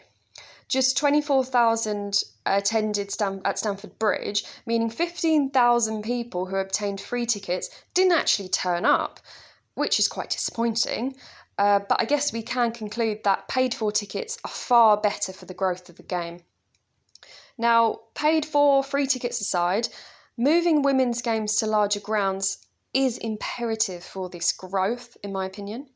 Considering regular Women's Super League venues are typically quite a significant distance from the club and less accessible than the men's grounds too. Just a few examples. I mean, Man United, they play at Leigh Sports Village, which is a fantastic complex, but it doesn't actually have a train station. Brighton, they play in Crawley, which is around 21 miles from the Amex. Arsenal, they play in Boreham Wood, which is 12 miles from the Emirates. The list goes on. So if the aim is to get in those ardent football fans through the door, the logistical challenges play a huge part, especially for young families who are sort of dedicating their weekends to following and supporting women's football just as much as the men's fixtures. In these recent instances where women's games are being held at men's grounds, for example, these Women's Super League games, and last year we saw Brighton, they played their season finale against Arsenal at the Amex Stadium, it sort of raises the question, what is more favoured? A big ground with a small crowd, therefore lack of atmosphere, versus a more intimate space with a smaller crowd? For me personally, I think the women's games at men's grounds will inevitably result in empty seats. It is what it is. That will happen initially. But like I said, it's an ongoing process. It's a journey for the growth of women's football. But more importantly, it's a shift in the ideology. As a competitive elite sport, our women getting the opportunity to play on the big stage at the iconic grounds over the country, it's about status, essentially. That's what I think. So I'm really interested to hear what you guys have to say. That's it from me. Thanks. Fantastic clip from Isha, and a great outline of knowledge on women's football as well. I'm sure everybody listening and everybody at this table has learned something new from that one. I certainly did. It just sounds too intelligent for us, mate. too intelligent for us lads at this table. But thanks for sending your clip in, Isha. Sorry. Get it right, or she'll coming down hard on you. And I'll get it for spade. But if you want to send us your audio clips in future, you can do through the email that's on screen, or if you're listening to the show, contact nftvstudio@gmail.com to get your voice heard on a future black and white show. But she made some valid points, mind. She did make some very valid points, and I'm in agreement with a lot of those, because in order to get the women's game heightened in terms of reputation and everything like that, they need to put them on an equal level with the men. So if social media pushes it a bit more and says, look, we've got a women's game at St James's Park, people will go. Like, it's alright putting it at Druid Park and Whitley Park and everything like that, but they're miles away, as Isha touched on. It's people have to go out of their way to watch women's football, and that for me is wrong. Yeah, it's very much like me from Darlington. I'm perfectly able to go to St James's Park, City Centre Stadium. It's certainly accessible, whereas Whitley Park, that is certainly nowhere another near train as journey for you, accessible. innit? It's another metro journey, isn't it? Train journey followed by a metro. It's well out the way. I think the closest metro to Druid Park is Collington Parkway, all the way next to the airport. Yeah. And I live in North Shields, so that for me is it's a proper mission. And I had to look for for it. And if it weren't for Lee and Paul on the day, I wouldn't have found it when I went to the women's game. Yeah, you were wandering the streets. I was wandering the streets. I was heading the wrong way as it happened. So it's a swell Lee found us when he did. But Peter, I'll let you take the floor on this one, because the Newcastle women's team actually played today, and you were present. So how did they do? Did pretty well. There were some chances that they probably definitely should have taken. I mean, fell 1-0 down at first. It was poor marking, but they got back into it right going into stoppage time. It was a miscommunication between the opposition goalkeeper and the defender, and Jess Foster managed to slot it pretty much into an empty net. But unfortunately, I missed the other bit of extra time when they scored the winner, because I came here for the radio show. Priorities by Peter, but Newcastle women's side on a good bit of form at the moment. I'm happy they've bounced back from when we went, Lee, because they weren't very good. I mean, I had a couple of positives to take from it, like we have a couple of really good players that I do enjoy watching because they've got bring great assets to Newcastle's team. For example, Brooke Cochrane, the captain and right back, brings the team forward, and I've even said on this show before that's just Newcastle's best right back, men's or women's side. But for me, it's a great day out, even though you have to go out your way to Druid Park and everything like that. Very cheap to get in, as it says on screen, £3 for adults and £1 for under 16. But just touching in there, what Isha was saying, if that's played at St James's Park, for them prices, you'll get more than 100 people in the dog. Of course. You'll have you'll have a few thousand there. You'll have 3,000, 4,000, 5,000 there. So it makes a valid point, I think, for the growth of women's football. Yes, it's great that Newcastle have won a couple of games, don't get me wrong, in the next round. But it's all about getting the profile out. She did say about the status of the women's game. And if she can move that venue, put it at St James's Park before Newcastle play in a home game, by all means. If Newcastle don't play, say we've got an away game, give them free entry. Give everyone free entry and they'll go. They do it with the under 23s, don't they? So go. It could easily be implemented for the women's game. So do it. It'll enhance and improve the game. It'll have more profile. More profile means more publicity. More publicity means more money, because the club are just not helping at the moment. It's a real crying shame for me. Well, it's getting Mike Ashley and Lee Charney to invest money into the men's team at the moment. Never mind the women's team. Do you know what I mean? So what's going to be a bit much for them to invest in something else as well. But on the day at Druid Park, when me, Paul and Lee went down to Druid Park to watch Newcastle take on Liverpool Feds, I think it was, they got beat 4-0 on the day, but we did a video afterwards, and Lee's going to work his magic on the big laptop again to showcase this clip that me and Paul and Lee said on the day. Lee, take it away. WSL's booming, had a great World Cup as well. Yeah. What can we do more? Obviously we're trying to highlight it, we do the best we can, but Paul, you do a lot of posts as well, but what can others do to try and raise the profile? It has to start with the football club. I mean, the foundation do an excellent job of running this on a shoestring, but at the end of the day the development team for Newcastle Women was cut last year, and judging off today they clearly need it, and no disrespect to them, there is a couple of really good players in that side, but they need practice, they need to get used to playing football and build into that team, and then Newcastle women's team will excel because of that.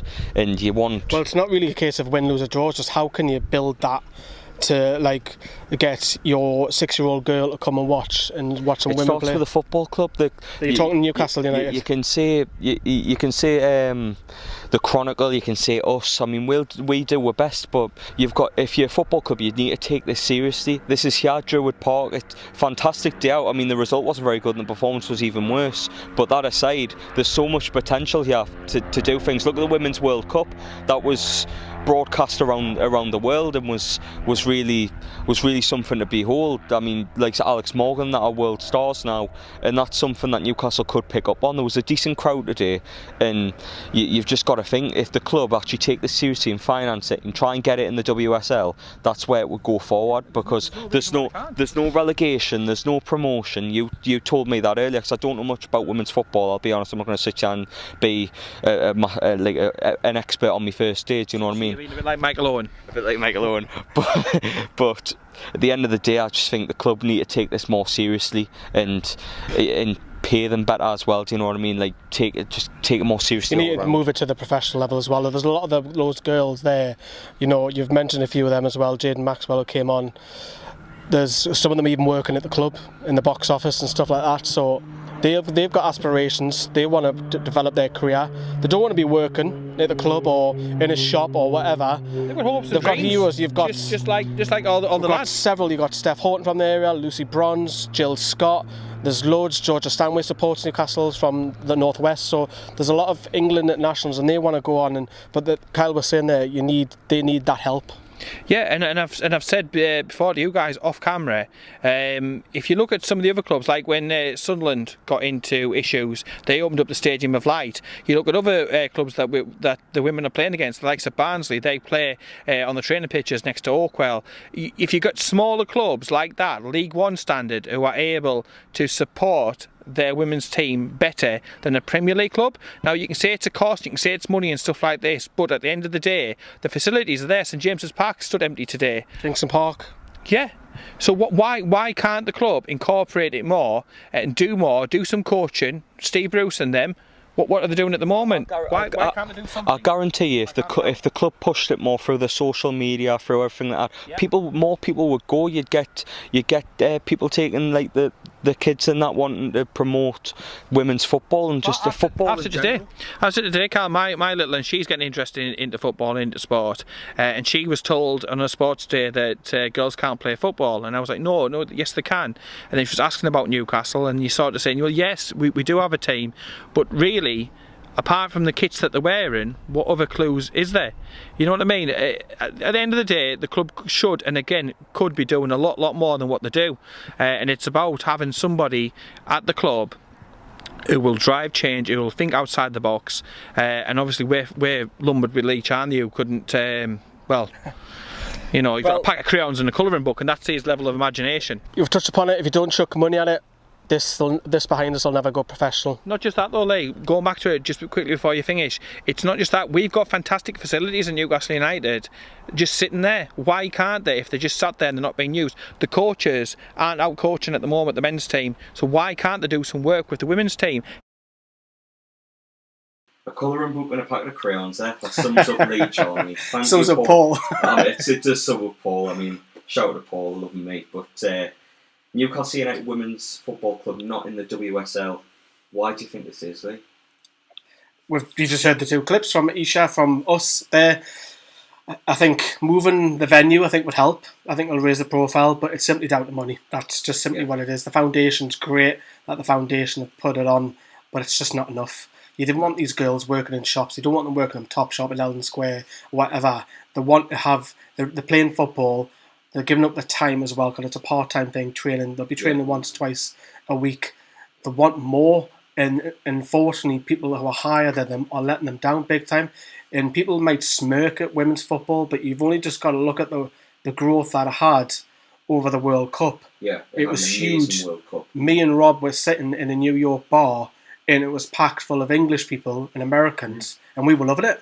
We felt it was like a men's proper tournament. The Americans take it really seriously. It was a great atmosphere. It was brilliant, you know. We had the American lass, remember the American lass cheering on next to her and all that. Yes. And it was an event. Yeah. I said a pun, and the American guy on my table went very good. Yeah, he loved it. I thought, oh yeah. And but anyways, it was an event, and I think a lot of things could learn how the women's soccer, that's what they call it over there, team do it, because they're very, very successful, and they're pushing for change. And whether you agree with it or you don't agree with it, at least they're fighting for what they believe in. And it's a shame that this isn't over here. And it is growing. The WSL is a great league and it's expanding, but it's all down to money, Kyle. That's all it's down to. And the club are not. It is. They're not bothered, man. They're not bothered. No, they're not. And for me, I think a Newcastle women's football team could be a lot more with the investment, with the machine behind it. But at the minute, it's just going to have to live on the shoestring, which is the NUFC Foundation. And I'm not taking anything away from them, not knocking them. The NUFC Foundation do an absolutely amazing job with the shoestring budget that they have. But as it says in the clip, the club have got to back them more, whether that's on social media, financially, they could do a lot more for them. But to conclude, I'll put a question to the three years. I'll start with Rob. In 10 years' time, where do you see Newcastle women's team being at? I think the question maybe, where do I see women's football in general? Newcastle, of course, that depends on how much investment that they get over the coming years. That, of course, we don't know. But women's football is definitely on the growth, and I can only see it getting bigger. To be honest, I can't see it declining over the coming years. Okay, Peter, what do you think? Where do you think women's football be? I think it's going to start growing bigger and bigger. Okay, Lee? I would like to see the WSL expand into probably 3 divisions, maybe 4, a bit similar to our pyramid, the English football pyramid, and Newcastle come into that, because at least there'll be a little bit of money there. And if the club aren't going to put money into it, at least they can look at ways to try and make it self-sufficient and become an actual football club independent of NUFC. Because let's face it, they're not putting money into it. if the machine can get behind them, as I've said, I would like to see them in the football pyramid, like you said, their own football pyramid, and trying to compete and get to the top level, like Newcastle men's team currently are by a thread. I might add, but you know. But it's a shame though, because if you look not just Newcastle, you look at the whole of the North East. Sunderland now used to be that WSL team that everyone used to go to. Yeah. Now they're back down to part time. We haven't got nobody. I think the nearest club to us is the two Manchester clubs, which is it's an absolute joke. It's shocking. Like you've got like Spence, like Paul's mentioned in his clip, his little daughter wants to get into football. She's never going to get professional. She's going to have to move to Manchester if she ever was to become, a talented footballer. And that Manchester, it's a canny drive. It's a 3-hour drive. So it's something that needs to change. All the more reason to increase the calls for the calls for the. Well, I think if money was chucked at the WSL and you had a Northeast team, because I know we've got Durham. Durham have a team, so I'll go back on that. Durham's newest team. Our team recently, well, that's not even their first team. No. So Durham have a WSL. If Newcastle could have a one in there, I think it'll boom. I really do, but it's just no money being chucked at it. And Philip Kears agrees with actually absolute joke about the women's team or not in the WSL. I'd agree. I think Newcastle women's team or even Newcastle United need to push this more and get them in the WSL. Then it's taken more seriously. Then they can become a professional team and really try and push forward as one. But that's our take on women's football and should it be in men's stadiums. The verdict is yes, it should be. For damn sure it should be. But that's part 3 of the Black and White show. Get your comments in the live chat. Get your emails if you want to ask the lads a question. It's on screen. If not, if you're listening, it's contact nftvstudio@gmail.com. And yeah, that's been part 3 and we'll speak to you soon.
And welcome back to the Black and White Show on Nova Radio Northeast 102.5 FM. I'm your host, Kyle Thompson, as you all know by now. I'm with Lee Lawler, the man with a hat, Peter Proudlock, the man with the channel, and Rob Spiro, the man with the puns. Yeah. And then me, the man with the postcode. But that's about it. But we're going into part 4 and 5 together as one in this part of the show. We're going to be summarising where the season starts so far, get a debate going, what sort of questions need to be asked of Steve Bruce so far, what you think of him and things like that, and then a small preview for the Chelsea game as well. So I'm just getting my notes up as of now, and then there we go. Steve Bruce so far as Newcastle United manager. I'll open the floor. Peter, I'll start with you. What do you think of Steve Bruce so far? Got a big head, hasn't he?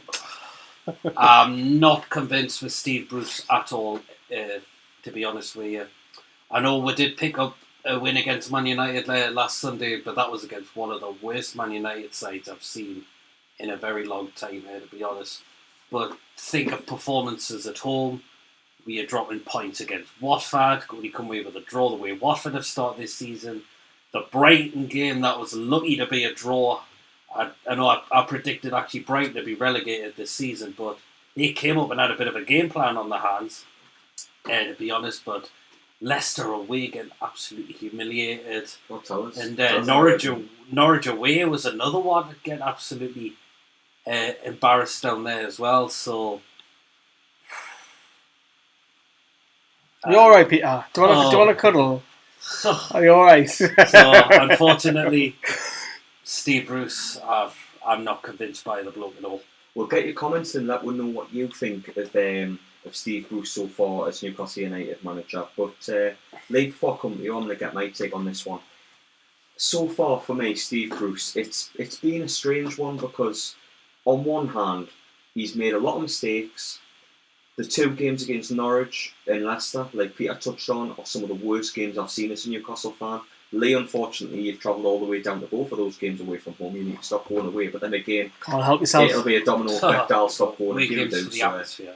For me, that's happened. I've seen the worst of Newcastle this season.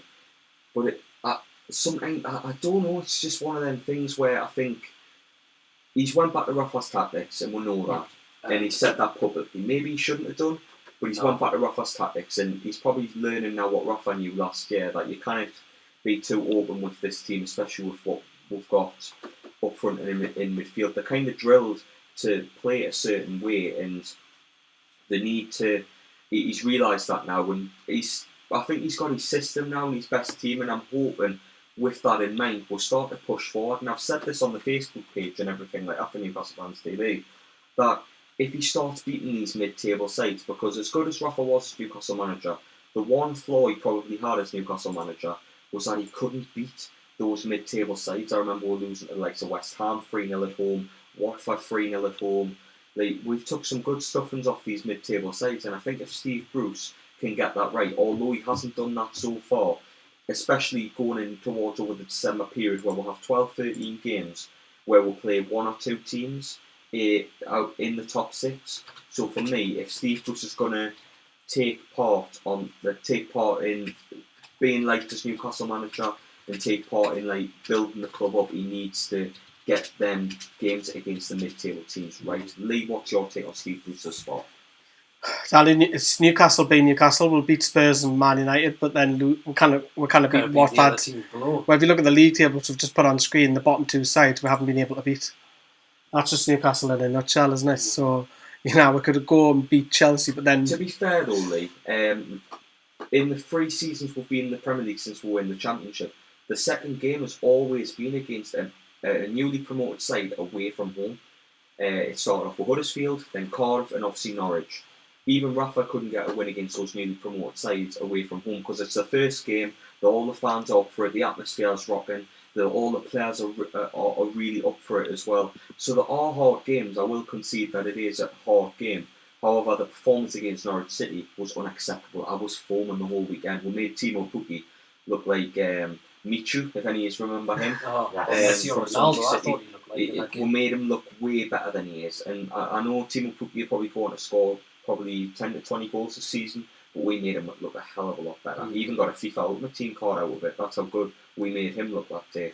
I think the league table is starting to take shape. I know it's funny looking at Man United in the bottom half. It is. But Very funny looking at you Man wouldn't United. think Man United or Everton would be there come the end of the season. But apart from the rest, you can pick any one of those 7 or 8 clubs and you think, yeah, 3 of them will go down. You can pick. For sure. Yeah. Not so Man United's one of them. Like? Nah, I think they'll pull away eventually. I think they'll probably sack Solskjaer and bring someone else in. Got to climb. do that. Yeah. But it's only Newcastle. I think you have to start winning teams around you because you don't want other teams picking up points. I think the Brighton point now looks actually crucial.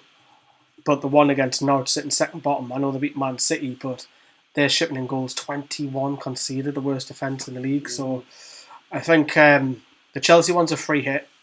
I think Man U one, it was a great win, which eases the pressure a little bit. But I think then... See, I think if we play as well as we can defensively, especially the way we did against Tottenham, I really think we get something against Chelsea. We were all looking at the Wolves game thinking that's a must win, but now Wolves are flying. And they're winning Premier League games, they're winning Europa League games. Around a bit now, Wolves are starting to look like the Wolves of last season, now, even better. They're mid-table already, so you've got to look at it and think... There's a couple of hard games coming up, but I think with Bruce getting the tactics right against Man United and getting his all-round system correct and saying he wants to go back to Rafa's way and we're going to be hard to beat, then I'd assume that we're going to be harder to beat. Well, that Villa away one looks crucial. The Villa away one is definitely crucial. It's always crucial because we don't like to lose the Villa in any way, like, do we? Especially you kind of stand. I hate Villa. You kind of stand Villa. They'll have to twice. I really don't like Aston Villa at all. Leave his Brummie accent, but I'm going to weigh up some of the pros in this discussion with Steve Bruce. The one major positive for me is he's built this team around a Geordie contingent in Sean Longstaff, Matty Longstaff, Paul Dummett and Andy Carroll. And for me, it's fantastic to see because under Rafa, you could probably say, yeah, we had Paul Dummett and Sean Longstaff was just coming through. But other than that, there was no real Geordies to get behind. And Steve Bruce says to Longstaff when he first came in, you're integral in my plans. And Matty Longstaff's getting the same treatment now. He's praised him to the hilt in the press, saying this lad's very special, and obviously giving him his first chance in the Premier League recently as well. He's really pushing the local talent in the team, and I've got to give him praise for that because it's something we really like seeing as Newcastle fans. There's nothing better than a Geordie, one of own, running out and doing well for the team. Rob, what's your take on the Geordie contingent at Newcastle United so far? I like that it's on the growth, but at the same time, the biggest priority will be to stay up. The biggest question, of course, will the Geordie contingent be capable of staying up? Of course, with Sean Longstaff at the helm and Paul Dummett, I think those two are Premier League quality players.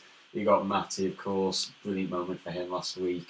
You've got him that's he's on the way up, but at the same time, you want Premier League quality players at the same time, Geordie or not Geordie. To be fair though, I think they've earned that opportunity. And Pierre, I'll come on to you. Do you think the Geordie players in the team are good enough to help Newcastle stay in the Premiership? Peter? Oh, it's a possibility. I think he was asleep when he... It's a real good opportunity for them to try because I think you can judge that both of them are now worthy of first team football now. Okay, Lee, I'll come on to you. What do you think of the Steve Bruce's favouritism of the Geordie contingent in the team? Is it favouritism or is he just fallen on... I think it is. I think, has he not just got lucky? I think Matty. I think he's realised that a way to get the fans behind the team is to use these local players because they know of all the negativity of the summer and everything with the owner and things like that and boycotts and whatnot. He realises that Matty Longstaff, Andy Carroll, Sean Longstaff and Paul Dummett are probably the way forward to get the fans behind the team again because all the years have seen Sean and Matty Longstaff's interview from after the Man United game and it just it's just a huge lift. It's a breath of fresh air. It's the best player interview I've probably ever seen. Oh, it's funny you should mention that because we have that clip coming up, haven't we? Fair enough, Lee, use your magic and play the clip, mate. You want that clip played earlier then? Right, give Rob a chance. Ready when you are, Rob. Yeah, I'm good. Go. Bit of note, to be honest. Last night you go to bed dreaming of this and you never think it's really going to happen, so for it to happen I'm over the moon. I'm a bit speechless. Yeah, over the moon from obviously I've known how hard he's worked and To be honest, from the first day of pre-season since he's been for, he's probably been the best player. And if I'm being honest, he's been unlucky to be out the team with us struggling a little bit. And today he's given a breath of fresh air. And like you said, I couldn't be prouder of him. I found out yesterday after trading, kind of got the 11 together, and he read the team out, and I was kind of getting ready to go away and do some shooting, thinking that I wasn't going to be part of it. And then he read me name out, and the butterflies started to go yesterday, and then that's when I found out, and just looking forward to it ever since. Then obviously to do it even better. When you reach out and you realise you want to play in the Premier League in front of Man United, it's a big thing. So yeah, I was buzzing with that. You look at how lively he is. He gets around the pitch. He makes my job a lot easier. And like I said, over the move from last night, he was really quiet. He's normally bouncing around the house shouting, screaming, but yesterday I've never heard him so quiet. And but like I said today, he was outstanding. He deserves all the credit he's going to get. To be honest, I just thought hit and hope, and luckily just in the back of the net and ran away celebrating. So it was more of a hit and hope than play. So you can't really describe it. Just running away at the fans, cheering it. It's a surreal feeling. Exactly. I thought it was in the first half, to be honest. So I was a bit disappointed with that one, but to get the one in the second half in front of the Gallagher makes it a little bit more special. Obviously, last week was unacceptable, but it's one game, and it's a bit like today. You win, but you've got to move on from it. But like I said, it's a great response from everyone, and the lads that played last week and the lads that didn't. It's been a tough week in training, but like I said, as you see, when the stadium's packed and that's us, to be honest. That's us sort of graphing the result out. That's how we're going to be successful. I've said it before. And, another great day, and I'm just over the moon for him and the team. You heard that though. It's just so refreshing that it even comes across on radio on the stream how excited they were, how happy they were to achieve the dream, and Matty in particular scoring at the Gallagher end against Manchester United. When he was growing up, Man United have been always that team, so for him to score against them, it would be huge for him. And then Sean as well, so happy for his brother. It's just such a nice vibe to have, because you look at the summer, as I touched on before, it's been a terrible summer. But when you see these two and they're so happy to achieve the dream and play for Newcastle United and wear the badge with pride and honour and all that, it's just such a nice feeling. But to go off of that, another pro I'd probably say is that the squad seemed to be very much behind Steve Bruce. What would your take on that be, Lee? I think so. I think you've touched upon the Norwich defeat and the Leicester defeat being chaos. And then probably questions being asked, is he the right guy? And I bet that's been asked in the dressing room, especially the seniors. Mm-hmm. Is he the right guy? I don't believe in him and all that. But I tell you what he does do, and a lot of players, even ex-players who's managed down the years, so that you'll explain your decision why you're not playing. Rafa didn't do that. Rafa will put you in the cold. Even John Doe said over the summer that he'll sit you down and say you're not playing because we're playing this style against this player. I have to have you on the bench because this guy is more suited, blah, blah, blah. And I think he gets a lot more respect with that. I think the players are still with him. It's a lot more man management, you'd say, Lee. But I think the players are still with him. I think the 2 wins against Spurs and Man United will give the players hope that against the big boys that we can get an odd. Because if it happens again, you've got to question yourself, is it a freak result 3 times? You cannot, not if it's 3 times. If it's twice, maybe. But if we go and beat Chelsea or Man City later on, I know that's big ifs, don't get me wrong. But if it does, you know, you're going to think, God, a minute, there's something about him. But at the time being, for me, the jury is still out for him. I still didn't want him though, but we'll see where we are come Christmas, because it's a big January transfer window, whether we stay up or not. Because we might need goals, we might need a goalkeeper if Dubravka's injured, we might need a centre mid. We'll see him come late December. To be fair, and I'll come on to Rob with this one, as he says in the press, and I've touched on this before, he said he wants to go back to Rafa's system, and it seemed to have worked in his first attempt at this system. So would you say, with him having his best system in place and now knowing his best team, that can only get a resurgence of form from Newcastle, or is that just a cling on of hope? Cling on.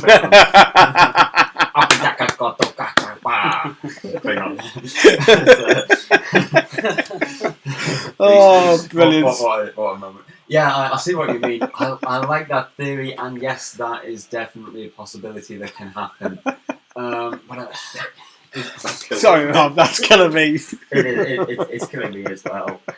Take on the mantle from lads. How would you be serious?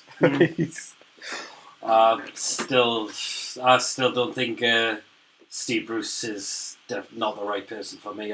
He was only brought in because it was the cheapest option and probably all the money. Who would you want to have? First, I heard. I think was it Roberto Martinez? I know he You'd was have him, linked. would you? Really? He's done well with Belgium, but Yeah, but we've got a decent team, Belgium. That could have been. He probably could have been the safest option. Oh, I took Wigan down. Interesting. I mean, comments. What do you think? Do you agree with Peter in saying Roberto Martinez would be a better choice? I mean, I think he'd be a better choice, but would he be the right choice? Is the more important question. He could have been Or who would you prefer? Well, you've got comments straight away. Actually, Philip Chiesa says, I totally agree. Bruce is not the right man for the job. Still need a couple of comments of who would be their preferred choice. For me, though, we seem to be on course. I mean, the goal from the club is basically staying in the league. I mean, Rafa would finish 12th. I think it was 12th, 13th on the Rafa last season. 10th. We finished 10th the first one. 10th the first 13th. and then 13th last 13th. season. But we had a point more than last season under Rafa, so he kept at that 40-point mark to keep it up.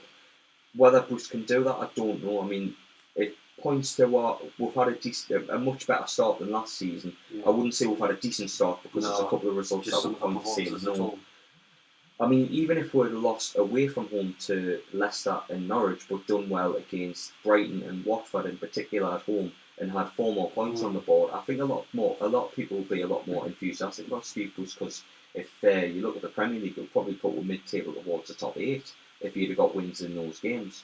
So for me, we do seem to be on course at the moment to stay in the league, but it's going to be December, those period of games where we play 2 of the top 6 in 12-13 games. That's going to be the key to keeping us in the league.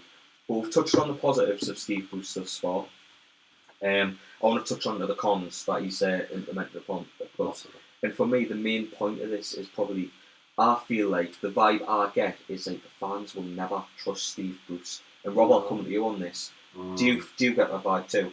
Not me personally, but it's one that I can completely understand. Of course, someone who used to have some sort of connection with Sunderland, there is cause just to not be fully trusting, really. I think there's very little trust there because of that link with Sunderland. Yeah. And also just general quality. I mean, football is very much a results business. Have we been getting the results that we need? Well, when you look at teams that we should be beating, definitely not. 0% record against the teams that we should be beating. Whereas, our only wins this season come from Tottenham and Man United, 2 teams in the top 6. And my last point before we go on to a quick preview of the Chelsea game, Lee, do you feel that Steve Bruce is the right man for the job, or do you think not? Steve Bruce was never the right man for the job, whether he keeps up or not. We're going backwards, we're not going forwards, so Exactly. no is the bottom line. Although I want him to do well, I want to see my team do well, I'm not going to the ground, home or away, hoping for a defeat. I want him to win, but in long term, no. Short term is a makeshift to get past Rafa perhaps, but that's as far as I'll take it. I think it's a case where we need to. We don't want. We've got to get over Rafa. It's like a clingy ex-girlfriend at this point. Oh, you like that word, then? Cling on, clingy. It's going to be another catchphrase, isn't it? But no, in all seriousness, I think Steve Bruce, it's not the man we want. We are aware of that as a group and as a fan base, that he's not the man we want, but he's in the job, so it's like a feeling we're just going to have to back him until it's seen that he's completely incompetent and he can't take the team out of the bottom 3 or keep winning the league. Until that's a foregone conclusion, then we've kind of got to back him as a fan base. You can't be too negative and say, oh, well, I want to lose, so Steve Bruce loses his job. And I completely agree with Luke Nicholson. I would love Eddie Howe to be Newcastle manager tomorrow. I'd love it. But as Kevin Keegan would say in the past, I would love it. But as of right now, we've just got to back Steve Bruce and hope he can start maybe a run of form that might keep winning the league, because under the current regime and everything like that, the best is to stay. The best we can hope for to stay in the Premier League and maybe hopefully go on a bit of a run in the cups or something. I mean, that never happens, but that's all you can hope for at the moment. And I know a couple of fans have said a relegation would do wonders with Mike Ashley, but we've been relegated twice. He's still here after 12 years. What's a relegation going to do for me? But before we go, a quick preview of the Chelsea game. And me, Lee, and Paul are going down from Newcastle Fans TV on the Saturday. So Lee, I'll come to you first, since you're going to be going to the game. And I'm not driving. Woohoo! And you're not driving. So I'm buzzing about that. He's editing, so I don't have to get the hairdryer treatment. Get it out, Kyle. Get that video out. You put the border on. But what do you think, Lee? Chelsea. So they've won 4 in a row. It's a team that are now starting to gel. They had a bit of an indifferent start, losing a few, drawing a few. But yeah, the youngsters, and I think it's a positive that Chelsea have actually got this transfer embargo. Frank Lampard is probably the guy. He's got his dream job. Doesn't have to ask about players coming in or out. And he's brought in, obviously, Mount, Tomori, Abraham's firing the goals as well. So it's an big ask. It is a flat atmosphere. So if you've never been to Stamford Bridge, be warned, it is flat. Looking forward to go. It is a very flat atmosphere. But overall, it's a team. I'm expecting Newcastle to literally put 5 behind. Perhaps literally, 5 defence, 4 in midfield. It's going to be part of the bus. I'd agree with that. And Pete, I'll come to you. How would you go about stopping this Chelsea team? Because obviously there's Mason Mount, Tammy Abraham.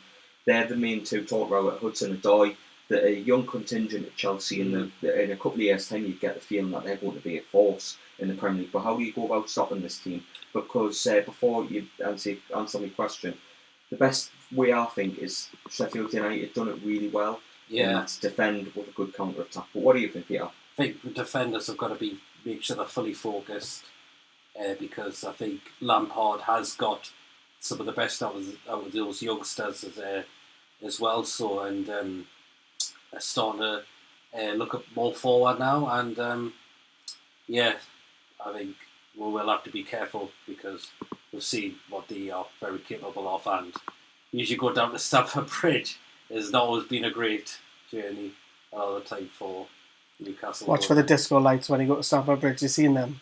I've never seen them at Wolves. Mirrors Wolves. But before I go around the table for the prediction before we wrap up, the one thing I do want to say about Chelsea is that it's the first time we went down to the bridge in a while, and Eden Hazard isn't there. Yeah. He has a fantastic record against Newcastle at the bridge. It's always a penalty. They wrap up a hat-trick. Scored 2 hat-tricks, scored about 8 or 9 goals past Wood. Even when he had his really bad season, was out of form, he still scored past Newcastle at Stamford Bridge. So for me, the key is probably him not playing. He's at Real Madrid now, so hopefully we can get some better luck that he isn't there. But to go around the table, Rob, what's your prediction for this weekend? I think we can scrape a draw. Honestly, I think we can. Really? I think our defence, they are capable of quashing the attacks by potent attackers like Abraham and Mount, and their defence is certainly a very shaky one. So I'm going to say 1-1. Peter, quickly, what's your prediction? I'm going to think after that Man United game there might be a bit of confidence there, and if the defenders are focused, there's a chance of coming out with something. I'm going to go for a 2-2 draw. Okay, Lee, quickly. If saint-maximin starts, so I've got him on screen, has to start, I think we'll score. I'm going to be optimistic and say a score draw. Why not? Let's go 1-1. 3 draws, and I don't predict, so 3 draws it will end on. But I'm going to wrap up. It's been a good show for an international break show, where this show's we usually struggle to fill the gaps, but I think we've had a decent show this week. Good crack, good discussion, and everything like that. Great clip from Isha as well in the women's debate. Might say more of her. Maybe, but that wraps it up for this week's on the Black and White show. It's been an honour presenting it yet again. It's been nice speaking to you, Peter. Obviously, he's got his own channel, PD Proudlock. Rob, as always, it's always a pleasure, mate. And Lee, the man with the hat, it's always a pleasure to speak to you, mate, on a regular basis on a Sunday. But that's all I have time for. I hope you've enjoyed. Get your comments in below if you've enjoyed the stream or anything. Any feedback is greatly appreciated. But we've been Newcastle Fans today on the Black and White show. And yeah, catch us in a bit.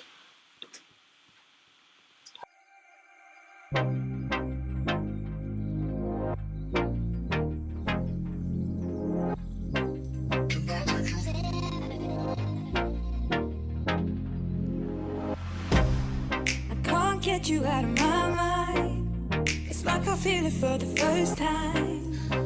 Been thinking about you all night. I've been searching for this all my life. You're just my type. I've been looking for a boy who can treat me right. You're dark.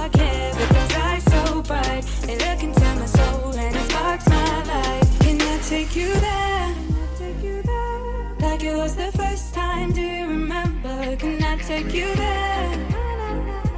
Back to when we felt like this was forever. Can I take you there?